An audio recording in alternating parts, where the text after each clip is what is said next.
প্রতি আল্লাহ তাআলার এত নিয়ামত, আল্লাহ তাআলা কোরআনে বলেন, ওয়া ইন তাউদ্দু নি'মাতাল্লাহি লা তুহসুহা, তোমরা যদি আল্লাহর নিয়ামত গণনা করো আয়ত্ত করতে পারবে না। এত নিয়ামত আল্লাহ তাআলা আমাদেরকে দিয়েছেন। সুস্থতা, সচ্ছলতা, ইসলাম ধর্ম, এগুলো আল্লাহর পক্ষ থেকে বড় বড় নিয়ামত। তো এই নিয়ামত রাজির মধ্যে আল্লাহ তাআলা অত্যন্ত গুরুত্বপূর্ণ একটি নিয়ামত, দামি একটা নিয়ামত, সেই নিয়ামতটা হলো আমাদের জিহ্বা, আমাদের লিসান, জবান। আল্লাহ পাক জবান এত দামি নিয়ামত, জবানের গুরুত্ব এত বেশি। একজন ব্যক্তি যদি 70 বছর কাফের থাকে, কথার কথা, দীর্ঘ জীবন কাফের থাকে, আর মৃত্যুর আগে যদি খালেস দিলে কালিমা পাঠ করে মৃত্যুবরণ করে, রাসূলুল্লাহ সাল্লাল্লাহু আলাইহি ওয়াসাল্লামের ঘোষণা, ওই ব্যক্তির ঠিকানা জান্নাত। সুবহানাল্লাহ। আবার একজন ব্যক্তি সারা জীবন ভালো কাজ করেছে, মৃত্যুর সময় কোন কুফরির সাথে মৃত্যুবরণ করেছে। কিসের সাথে? কুফরি মানে আল্লাহকে অস্বীকার শুধু করা না, আল্লাহ তাআলা যেই কাজটাকে হালাল করেছেন ওইটাকে যদি কোনো ব্যক্তি হারাম মনে করে বা হারামটাকে হালাল মনে করে, এইটাও একটা কুফরি, এটাও একটা কুফরি। যেমন এক ব্যক্তি হাদিসে আসছে, যুদ্ধের ময়দানে খুব জিহাদ করতেছিল, সাহাবায়ে কেরাম বললেন, আজকে এই লোকটি যে পরিমাণ বাহাদুরি দেখাইছে, এরকম বাহাদুরি আমাদের মধ্যে কেউ দেখায়নি। রাসূলুল্লাহ সাল্লাল্লাহু আলাইহি ওয়াসাল্লাম বললেন, লোকটি জাহান্নামী। সাহাবায়ে কেরাম আশ্চর্য হলেন, কি ব্যাপার, সে এত বাহাদুরি দেখালো, সে জাহান্নামী কেন? একজন ব্যক্তি বলল, আমি ফয়সালা করব, দাও আমি দেখবো কি করে সে জাহান্নামী। ওই সাহাবী ওই লোকটির পিছু ধরলো, যখন সে দ্রুত চলে সে দ্রুত চলে, যখন আস্তে চলে আস্তে চলে। দেখলো লোকটা এক পর্যায়ে লড়াই করতে করতে আহত হয়ে গেছে। ইসলামে অন্যতম হারাম কাজ হলো আত্মহত্যা করা। কি করা হয়? যখন লোকটা আহত হয়ে গেল, তখন লোকটা নিজের জীবনের উপর হতাশ হয়ে তার তরবারিটা মাটিতে রেখে নিজে ওই নিজের তরবারির উপরে ঝাঁপ দিয়ে আত্মহত্যা করে মারা গেল। সহিহ বুখারীর হাদিস। এবার ওই লোকটি সাহাবী রাসূলের কাছে আসলেন, এসে বললেন, ইয়া রাসূলুল্লাহ, আমি সাক্ষ্য দিচ্ছি আল্লাহ ছাড়া কোনো উপাস্য নাই, আপনি আল্লাহর সত্য রাসূল। রাসূল বললেন, আমার নতুন করে কালিমা পড়ার কি হলো? লোকটি বললেন, ইয়া রাসূলুল্লাহ, আমি আপনার কথা শুনে আমার কাছে আশ্চর্য মনে হয়েছে, আমি ওই লোকটার পিছু ধরছিলাম, সত্যি আপনার কথা সত্য, লোকটা আত্মহত্যা করে মারা গেছে। আর রাসূল অনেক হাদিসের মধ্যে বলেছেন আত্মহত্যা করা পাপ। এখন মুহাদ্দিসরা এই আয়াতের ব্যাখ্যা করেছেন যে আত্মহত্যা করা একটা পাপ। তো যদি কোনো ব্যক্তি একটা পাপ কাজ করে, সারা জীবন কি সে জাহান্নামী হয়? হয় না, তার 100 জান্নাত আছে। কিন্তু এই লোকটাকে রাসূল জাহান্নামে কিভাবে বললেন? তো মুহাদ্দিসরা অনেকগুলো উত্তর দিয়েছেন। তার একটা উত্তর হলো, ওই লোকটি হয়তো আত্মহত্যা করা যেটা আল্লাহর হারাম, ওইটাকে হালাল মনে করছিল। হারাম কাজ হালাল মনে করলে ওই ব্যক্তির আর ঈমানও থাকে না। নাউযুবিল্লাহ। হালাল কাজ হারাম মনে করলে কিংবা হারাম না হালাল মনে করলে ওই ব্যক্তির কি থাকে না? যেমন মনে করেন সুদ খাওয়া ইসলামে হারাম, কোরআন দ্বারা প্রমাণিত। একজন ব্যক্তি কোনো কারণে বাঁচতে পারতেছে না, সে আল্লাহর কাছে তওবা করে, সে মুসলমান, আল্লাহ হয়তো তার একসময় মাফ করলেও করতে পারে। কিন্তু যদি কোনো ব্যক্তি মনে করে তারা সুদ খাওয়া হালাল, এইটা মনে করে খায়, তাহলে সে আল্লাহর হারামকে হালাল মনে করলো, ওই ব্যক্তির কিন্তু ঈমানই থাকবে না। বুঝতে পারলাম না? ওই ব্যক্তি কি থাকবে না? ঈমানই থাকবে না। একজন ব্যক্তি কোনো কারণে নামাজ পড়তে পারে না, তার গুনাহ হবে। কিন্তু আরেকজন ব্যক্তি নামাজকে অস্বীকার করে, কিসের নামাজ? তাহলে ওই ব্যক্তির কি থাকবে না? ঈমানই থাকবে না। তাহলে একজন ব্যক্তির জবানের মূল্য কত বেশি। একটা অপরিচিত মহিলা শুধু কবুল বলবেন, আপনার জন্য হালাল হয়ে যাবে, এক জবানের কথা। আবার 40 বছরের সংসার, একটা শব্দ বলছেন, সম্পর্ক ছিন্ন হয়ে যাবে, তালাক হয়ে যাবে। জবানের মূল্য খুব বেশি। এই জন্য ইসলামে এই জবানের ব্যাপারে রাসূলের অসংখ্য হাদিস আছে। তোমরা তোমাদের জবানকে কন্ট্রোল করো, নিয়ন্ত্রণ করো। রাসূল বলেন, মান আমানা বিল্লাহি ওয়াল ইয়াউমিল আখির ফালইয়াকুল খায়রা আও লিয়াসমুত। যে ব্যক্তি আল্লাহর উপরে বিশ্বাস রাখে, রাসূলের প্রতি বিশ্বাস রাখে, সে ব্যক্তি যেন ভালো কথা বলে অথবা চুপ থাকে। অথবা কি থাকে? আমরা মনে করি কথা বলাই মনে হয় বেশি বললে আমি পণ্ডিত হব, কথা বললেই মনে হয় আমার দাম বাড়বে। রাসূল বলেন না, হয় তুমি ভালো কথা বলো, নতুবা তুমি কি থাকো? চুপ থাকো। আল্লাহ পাক কোরআনে কারীমের মধ্যে বলেন, ইয়া আইয়ুহাল্লাযীনা আমানুত্তাকুল্লাহ ওয়া কুলু কওলান সাদীদা يصلح لكم أعمالكم ويغفر لكم ذنوبكم ومن يطع الله ورسوله فقد فاز فوزا عظيما يا أيها الذين آمنوا اتقوا الله হে ইমানদারেরা তোমরা আল্লাহকে ভয় করো। কাকে ভয় করো? ওয়াকুলু কওলান সাদীদা, এবং তোমরা সত্য সঠিক কথা বলো। কোন কথা বলো? সত্য কথা, সঠিক কথা, এই কথা বলো। বললে লাভ কি? আল্লাহ বলেন, ইয়াগফির লাকুম ইসলিহ লাকুম আ'মালাকুম, তাহলে আল্লাহ পাক তোমাদের কাজগুলোকে, আমলগুলোকে সংশোধন করে দেবেন। ওয়া ইয়াগফির লাকুম যুনুবাকুম, তোমাদের গুনাহগুলোকেও মাফ করে দেবেন। যে আল্লাহ এবং তার রাসূলের অনুসরণ করে, ফাকাদ ফাযা ফাওজান আযীমা, সে মহা সফলতা অর্জন করবে। সে অর্জন করলো কি? মহা সফলতা। রাসূলুল্লাহ সাল্লাল্লাহু আলাইহি ওয়াসাল্লাম জুমার খুতবায় এই আয়াতটা অনেক সময় পড়তেন, ফাকাদ ফাযা ফাওজান আযীমা। অন্য আয়াত আল্লাহ বলেন, আমরা বলি যা বলেছে বলবো। আল্লাহ সতর্ক করছেন, মা ইয়ালফিজু মিন কাওলিন ইল্লা লাদাইহি রাকীবুন আতীদ।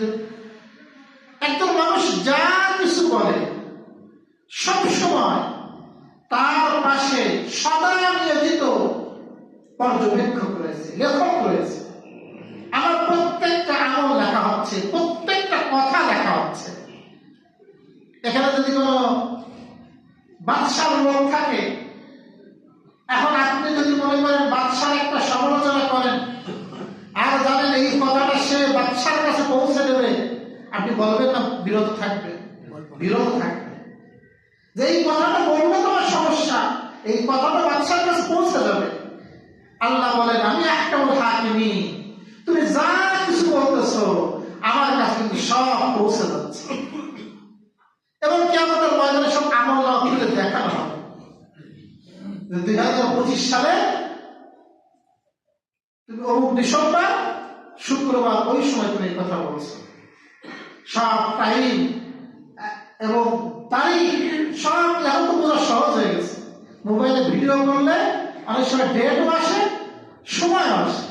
আপনি 1 মাস পরে দেখবেন ওখানে তারিখও থাকবে, সময়ও থাকবে। তো এরকম তারিখ আর সময় দিয়ে দেয় আল্লাহ পাক, এটা কখনো মুছবে না, সব সময় থাকবে। প্রিয় ভাইরা আমার, তো এই জন্য আমার আজকের জুমার আলোচ্য বিষয় হলো আমাদের জবানকে হেফাজত করা। জবানের মধ্যে কোনো মিথ্যা কথা বলা, গালিগালাজ করা, মিথ্যা সাক্ষ্য দেওয়া। আপনি জানেন লোকটা খারাপ, আপনি বলেন লোকটা খুব ভালো, তাহলে এটা কি সাক্ষ্য হলো সঠিক না মিথ্যা? চগলখুরি করা, পরনিন্দা করা, এইগুলো থেকে আমার জবান আমি হেফাজত করব। আমার জবান আমি কি করবো? মিশকাত শরীফের হাদিস, একজন সাহাবী রাসূলুল্লাহ সাল্লাল্লাহু আলাইহি ওয়াসাল্লামের কাছে আসলেন, এসে বললেন ইয়া রাসূলুল্লাহ দুল্লানি আলা আমালি ইউদখিলনি জান্নাহ, আপনি আমাকে কিছু আমল বলুন যে আমল আমাকে জান্নাতে পৌঁছে দেবে। যে আমল আমাকে কোথায় পৌঁছে দেবে? জান্নাতে পৌঁছে দেবে। রাসূল বললেন আতইমিত তাআম, মানুষকে খানা খাওয়া। মানুষকে কি করো? সামর্থ্যের মধ্যে খানা খাওয়া। আসমাইজ জামআন ওয়াসবিজ জামআন, তৃষ্ণার্তকে পানি পান করা। যে ব্যক্তি পিপাসিত, যার পানির দরকার, তাকে তুমি পানি পান করা। ওয়াকুল বিল মারুফ, সৎ কাজের আদেশ করো। ওয়ানহা আনিল মুনকার, অসৎ কাজ থেকে বাধা দাও। চারটা বললেন।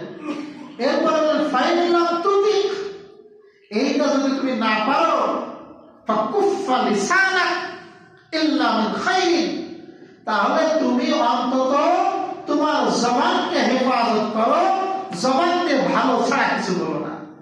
জবান দিয়ে ভালো ছাড়া কিছু, যে ব্যক্তি জবান দিয়ে ভালো ছাড়া কিছু না বলবে, ভালো কথা বলবে, আল্লাহ রাসূল এই হাদিসের মধ্যে বললেন এটা একটা জান্নাতি আমল। কি আমল ভাই? এটাকে আরো সহজ ভাষায় রাসূল আরেকটা হাদিসের মধ্যে বলেছেন। রাসূলুল্লাহ সাল্লাল্লাহু আলাইহি ওয়াসাল্লাম বলেন মান ইয়াজমানলি মা বাইনা লাহইহি ওয়া মা বাইনা রিজলাইহি আজমান লাহুল জান্নাহ, যদি কোনো ব্যক্তি জিম্মাদার হয়, যদি কোনো ব্যক্তি এই কথার জিম্মাদার হয়, সে তার জবানকে হেফাজত করবে আর লজ্জাস্থানকে হেফাজত করবে। জবান দিয়ে কাউকে কোনো প্রকার মিথ্যা, পরনিন্দা, গীবত, গালিগালাজ এইগুলো করবে না। আবার লজ্জাস্থানের হেফাজত করবে, স্ত্রী ছাড়া কোনো হাতে ব্যয় করবে না। বলে এই দুইটার যদি জিম্মাদার নেয়, রাসূল বলেন আজমান লাহুল জান্নাহ, আমি আল্লাহ, তা আমি রাসূল বলেন আমি রাসূল ওই ব্যক্তির জন্য জান্নাতের দায়িত্ব নিয়ে নিলাম। আমি যদি কি নিয়ে নিলাম? জান্নাতের দায়িত্ব নিয়ে নিলাম। আল্লাহু আকবার। বিখ্যাত সাহাবী আবু যর গিফারী, আবু যর গিফারী রাদিয়াল্লাহু আনহু একবার আল্লাহর রাসূলকে বললেন ইয়া রাসূলুল্লাহ, আপনি আমাকে আখবিরনি, কিছু সংবাদ দেন আমাকে, ইসলামের কিছু আমল বলেন, ইউদখিলনিল জান্নাহ ওয়া ইউবাঈদুনিন নার, যে আমলগুলো আমাকে জান্নাতে প্রবেশ করাবে, জাহান্নাম থেকে দূরে সরায় দেবে, এমন একটা আমলের কথা বলেন, কিছু আমলের কথা বলেন। রাসূল বেশ কিছু আমল বললেন, ঈমান আনা, নামাজ পড়া, যাকাত দেওয়া, রোজা রাখা, হজ করা বললেন। বলার পরে বলতেছে আমি কি তোমাকে বলবো যতগুলো বলছি এই সবগুলোর মধ্যে সবচেয়ে গুরুত্বপূর্ণ কোনটা? সবচেয়ে গুরুত্বপূর্ণ কোনটা? সেইটা আমল দেব। এবার রাসূল বলে কুফা লিসানাক, তুমি তোমার জবানকে হেফাজত করো। জবানকে কি করো? হেফাজত করো।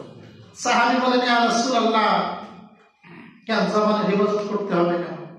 এই জবানের কারণে কি আমাদের কোনো সমস্যা হবে? রাসূলুল্লাহ সাল্লাল্লাহু আলাইহি ওয়াসাল্লাম বললেন, আবু যর বলো কি তুমি? ওয়াহাল ইউকাব্বান নাসু ফিন নারি আলা উজুহিহিম ইল্লা হাসাইদু আলসিনাতিহিম। রাসূল বলেন, আর তুমি জানো না মানুষদেরকে উপর করে জাহান্নামে নিক্ষেপ করা হবে, এর একটাই তো কারণ, বড় কারণ, হাসাইদু আলসিনাতিহিম, তাদের মুখের কথা। এই মুখের কথার কারণেই তো অধিকাংশ মানুষ জাহান্নামী হয়ে যাবে। মানুষ কি হয়ে যাবে? অধিকাংশ জাহান্নামী হবে এই মুখের কথার কারণে। আমরা মুখের কথা করতে বলতে বলছেন কি হয়েছে, কিন্তু মুখের কথা এটা আল্লাহর কাছে বহুত বড় গুরুত্বপূর্ণ। কালিমা পড়লে গুরুত্বপূর্ণ, শিরকি কথাবার্তা বললেও সেটা গুরুত্বপূর্ণ। আপনার মুখে জবান আছে বলে আপনি বললেন, এই যে আবুল সরকার বাউল, নাম কি? বাউলটা না, বাউল আরবিতে বাউল মানে পিশাব, আরবিতে বাউল মানে কি? আমি বুঝে দেখবেন, আরবিতে বাউল মানে পিশাব, বাংলায় না, বাংলাতে গান টান গায়। এই বাউল আবুল সরকার সূরা নাসের তাফসীর করতেছে, উনি 5 পাস, কিন্তু কি পাস? 5 পাস। তাও ইংরেজি লাইন মানে স্কুল লাইনে। তার এখন একটাই পেশা, বিভিন্ন জায়গায় গানের মজলিসে যায় আর কোরআনের ভুল তাফসীর করে, ভুল অর্থ করে। ও তো পড়তেই পারে না, তাফসীর কেমনে করবে? অপব্যাখ্যা করে। সে বলতে কুল আউযু বিরাব্বিন নাস, কি বলে? কুল আউযু বিরাব্বিন নাস, নাস মানে মানুষ। ও বলতেছে আল্লাহই তো নাস্তিক হইছে, নাউযুবিল্লাহ, মালিকিন নাস, ইলাহিন নাস, নাউযুবিল্লাহ। তো যেই ব্যক্তি কোরআনের এত বড় অপব্যাখ্যা, কোথায় আপনার বলতেছেন নাস মানে মানুষ? হে রাসূল তুমি বলো আমি আশ্রয় চাচ্ছি আল্লাহ মানুষের রবের কাছে। আমাদের রব কে? আল্লাহ। তো সেইটারে বানিয়ে দিয়েছেন নাস, নাস, আল্লাহ নাস্তিক হয়েছে। আর আল্লাহ সম্পর্কে এমন বাজে কথা বলছে, তো মুখে উচ্চারণ করা যায়, হাইসা হাইসা বলতেছে। হাইসা হাইসা বললে কি কথা গুরুত্ব? যদি কোনো ব্যক্তি হাইসা হাইসা একজন ব্যক্তির খুন করে, তো খুন হয় না? অনেকে আপত্তি যে হুজুর আপনার তো ঝামেলা করেন, এটা অনেকে বলে, অনেক পক্ষ নেয়। একজন ব্যক্তির 2 সন্তান, একজন ব্যক্তির 2 সন্তান, একজন ছোট একজন বড়। বড় সন্তানটা অবাধ্য, বড় সন্তানটা অবাধ্য, অবাধ্য সন্তান। এখন ছেলে ছোট আছে, ও বড় হচ্ছে, বড় হয়েছে। এখন এই বড় সন্তান যদি তার মাকে গালি দেয়, মার গায়ে হাত দেয়, তারই আরেক সন্তানের সামনে, সেও বড় হয়েছে, তাহলে ওই সন্তান চুপ করে থাকবে? ও বলবে ও মারতেছে মারুক, বা গালি দিচ্ছে দিকে আমার কি, এই কথা বলবে? এই কথা বলবে না। ওই সন্তান যদি তার মায়ের ভালো সন্তান হয়, তার মা যদি দুধপান সে করে থাকে, ওই মায়ের যদি সত্যিকার সন্তান হয়, ওই সন্তান তো তার আপন ভাইও দেখবে না। তোর কত বড় সাহস, তুই আমার মায়ের গায়ে হাত তুলিস, তুই আমার মাকে গালি দিস। সে তো তার সর্বশক্তি ব্যয় করে তার মাকে যে গালি দিবে তার প্রতিবাদ করবে, করবে না? অবশ্যই। তাহলে আমিও আল্লাহর বান্দা, সেও আল্লাহর বান্দা। তুমি তোমার মতো চলো, তুমি আমার আল্লাহকে গালি দাও না, কিন্তু তোমার মতো তুমি চলো, কোনো কথা নাই। কিন্তু তুমি যখন আরেকজন মানুষের সামনে আমার আল্লাহকে গালি দিবা, আমি আল্লাহর বান্দা, আমি আল্লাহকে ভালোবাসি, সুতরাং একজন মুসলমান মুমিন সে তো তার মায়ের থেকে আল্লাহকে ভালোবাসে 1,00,000 কোটি গুণ বেশি, সে তো কখনো এর বরদাস্ত করবে না। সে তো বলে যতক্ষণ আমার শরীরে রক্ত আছে আমি এইটার প্রতিবাদ করেই যাব, প্রয়োজনের জন্য আমার জীবনটাও দিয়ে বুঝলি ভাই কথা? আমার জবান আমি যা কিছু তাই বলতে পারি না। আমার জবান থাকলেই আমি আল্লাহ গালিগালাজ করতে পারি না। আমার জবান থাকলেই যা কিছু মন থেকে বললাম, যা যখন মনে চাই জীবন করলাম, এটা আমি পারি না। সহিহ হাদিস, রাসূল কারীম সাল্লাল্লাহু আলাইহি ওয়াসাল্লাম বলেন, আতাদরুনা মানিল মুফলিস, তোমরা কি জানো কোন ব্যক্তি দরিদ্র, কোন ব্যক্তি মিসকিন দরিদ্র, তোমরা কি জানো? সাহাবায়ে বলেন, ইয়া রাসূলুল্লাহ, নাম, আমরা তো জানি। মাল্লা মাল ওয়ালা মাতা, যার কোনো মাল নাই, যার কোনো পণ্য নাই, ঘর বাড়ি নাই, ওই ব্যক্তিকেই তো আমরা কি মনে করি? মুফলিস। তাই মনে করি না? মিসকিন দরিদ্র মনে করি। রাসূলুল্লাহ সাল্লাল্লাহু আলাইহি ওয়াসাল্লাম বলেন, ও মুফলিস, কিন্তু এর থেকেও মুফলিস ওই ব্যক্তি যে কিয়ামতের ময়দানে নেকির পাহাড় নিয়ে আসবে। নামাজের নেকি আছে, রোজার নেকি আছে, যাকাতের নেকি আছে, হজের নেকি আছে, বিভিন্ন নেকি আছে। এই নেকি নিয়ে আসবে, আবার তার মুখের কিছু গুনাহ নিয়ে আসবে। মুখের কি নিয়ে আসবে? গুনাহ। সে বহুত মুখের গুনাহ, বান্দার হক নিয়ে আসবে।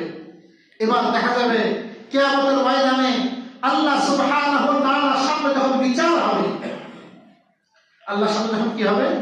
বিচার হবে। ওই সময় কিয়ামতের ময়দানে ওই বান্দার প্রতি অন্যদের যে সমস্ত হক আছে, আল্লাহ পাক কিন্তু ওইগুলোকে উসুল করে দিবে। এগুলোকে কি করে দিবে? ওই কিয়ামতের ময়দানে কারেন্সি হবে আপনার আমলনামার নেকি। ওখানে তো টাকা থাকবে না, থাকবে মনে কিছু না, থাকবে না। এটা বলতো কাফের আস ইবনে ওয়াইল।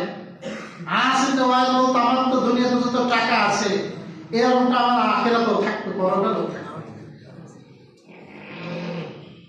ওখানে তো টাকা থাকবে না, ওখানে থাকবে আমল। আল্লাহ পাক ওই ব্যক্তির সমস্ত নেকি দিয়ে যত মানুষের পাওনা ছিল, সব পাওনাগুলো একে একে শোধ করবে। ফলে দেখা যাবে এক সময় তার নেকির খাতা জিরো, কিন্তু পাওনাদার রয়ে গেছে। মানে মজলিসে বসলি তো একটা দুইটা ছাড়েনি, যারে পাইছে তারে ছাড়ছে। মানে আমাদের মজলিসে কি হয়? যারে পাই তারে ছাড়ে, মানে খালি প্রসঙ্গে আসতে হবে। যদি শুধু কি আসা লাগবে? প্রসঙ্গ একটা শুধু কোনো মতে আসতে হয়, এবার মোটামুটি তো ধুয়ে দেয়। তো এই জন্য দেখা যাবে নেকি সব শেষ, কিন্তু আমলনামায় এখন অনেক পাওনাদার রয়ে গেছে। আল্লাহ সুবহানাহু ওয়া তাআলা তখন বলবে, ঠিক আছে, তাহলে আমি পরিশোধ কেমনে করব? ওদের গুনাহগুলো এর আমলনামায় দিয়ে দাও, অতঃপর তার আমলনামায় গুনাহগুলো দিয়ে দেওয়া হবে এবং গুনাহ বোঝা নিয়ে তাকে জাহান্নামে নিক্ষেপ করা হবে। এই ব্যক্তি হলো সবচেয়ে মিসকিন। এই ব্যক্তি কি ভাই? সবচেয়ে মিসকিন। এই জন্য জবান হেফাজত করা, জবানের হেফাজত করা।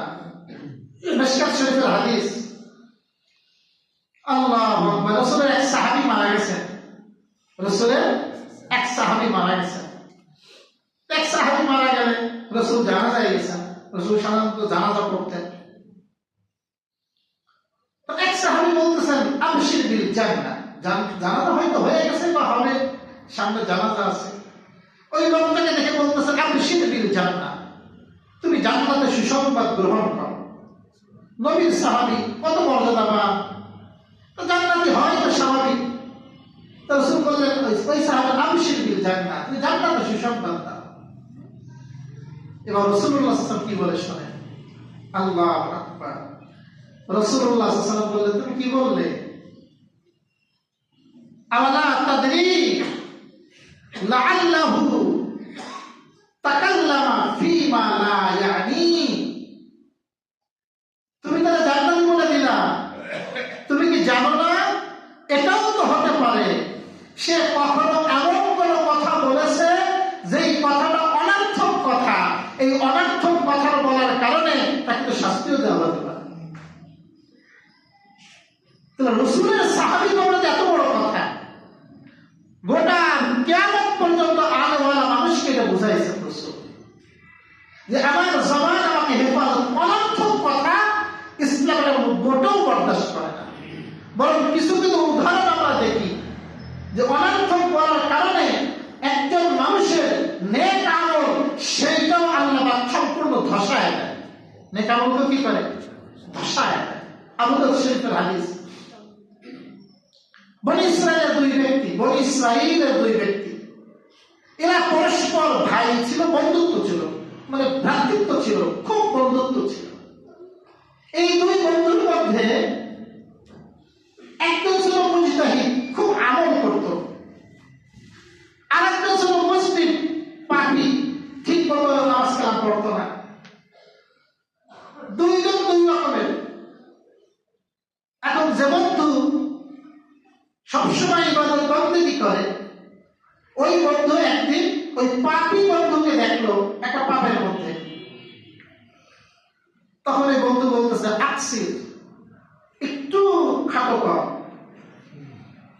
এগুলো করিস না, এইটুক তো ঠিক আছে, এইটুক বলার নাহিয়ানিল মুনকার, অসৎ কাজ থেকে বাধা, এইটুক ঠিক আছে।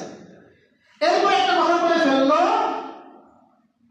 লা ইয়াগফিরুল্লাহু লাক ওয়ালা ইয়াদখুলুকাল জান্নাহ, আল্লাহ তোকে ক্ষমাও করবেন না, আল্লাহ তোকে জান্নাতও দিবেন না। আল্লাহ তোকে কি দিবেন না?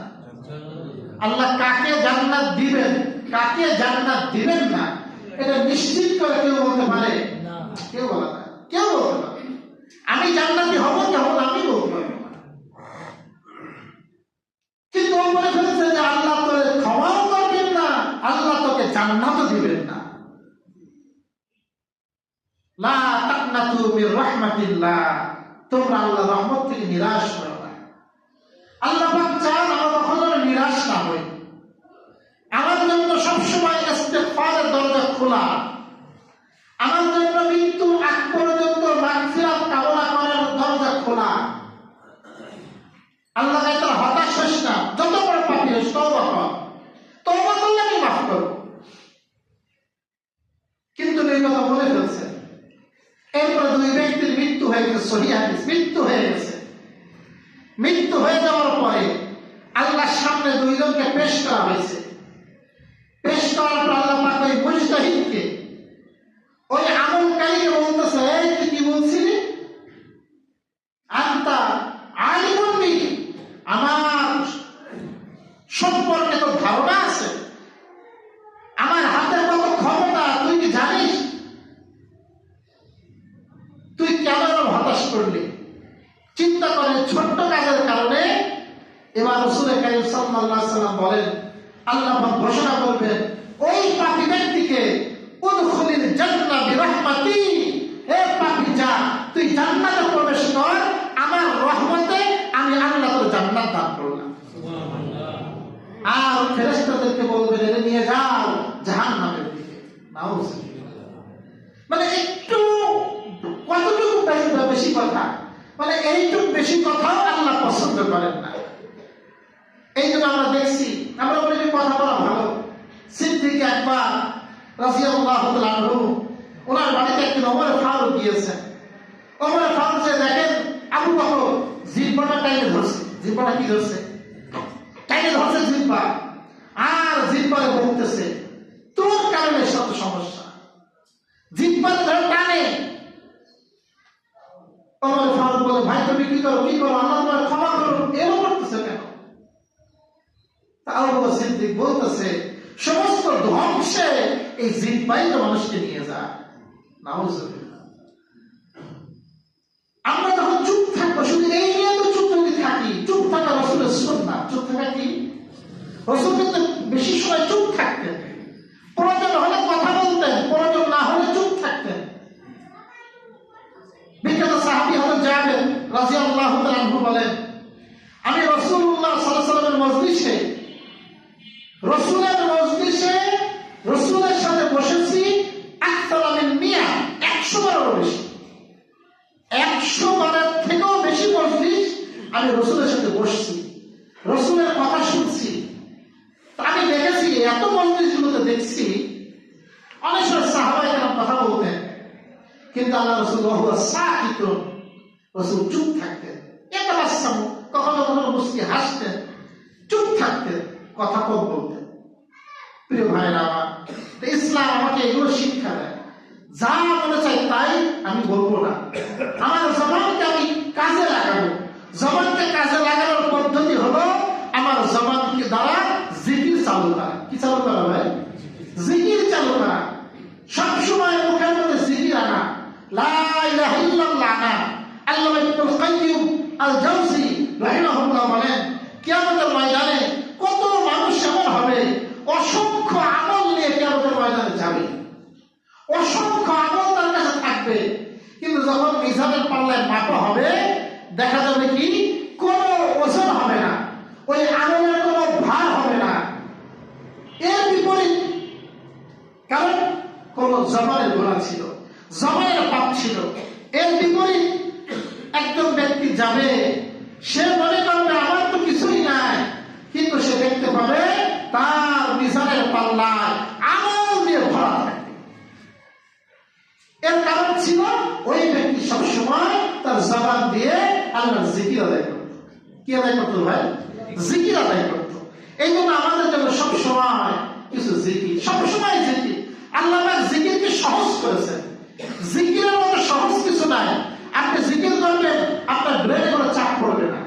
আপনি বেশি বেশি বলবেন লা ইলাহা ইল্লাল্লাহ, আপনার কোনো কষ্ট হবে না। সুবহানাল্লাহ, আলহামদুলিল্লাহ, লা ইলাহা ইল্লাল্লাহ, সুবহানাল্লাহি ওয়া বিহামদিহি, সুবহানাল্লাহিল আযীম। হাদিসে তো আসছে বুখারী শরীফের সর্বশেষ হাদিস, সুবহানাল্লাহি ওয়া বিহামদিহি, সুবহানাল্লাহিল আযীম। এই দুই কালিমার ফজিলত এত আসছে, এত আসছে। এই হাদিসের মধ্যে আসছে কালিমাতানি হাবিবাতানি ইলার রহমান। এই দুই কালিমা আল্লাহর কাছে বহু প্রিয় কালিমা। কি কালিমা? বহু প্রিয় কালিমা।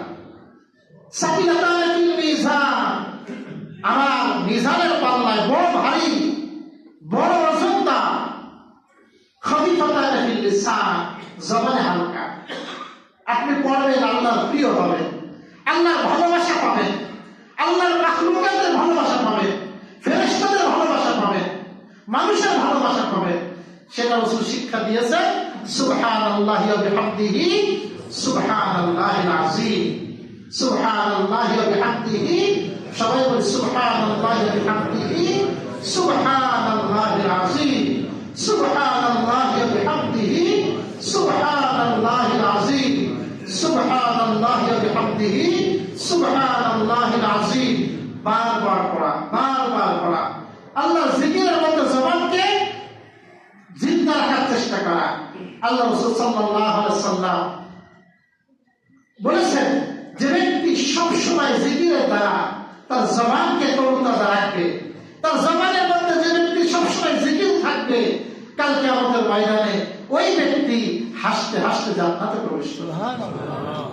আল্লাহ সুবহানাহু ওয়া তাআলা আমাদের সকলকে, আমাকে আপনাকে সকলকে বেশি বেশি আল্লাহ পাকের জিকির করার তৌফিক দান করুন।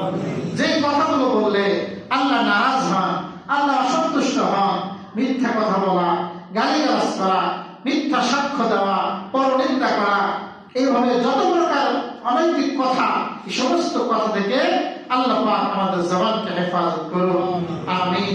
ওয়া আখিরু দাওয়ানা।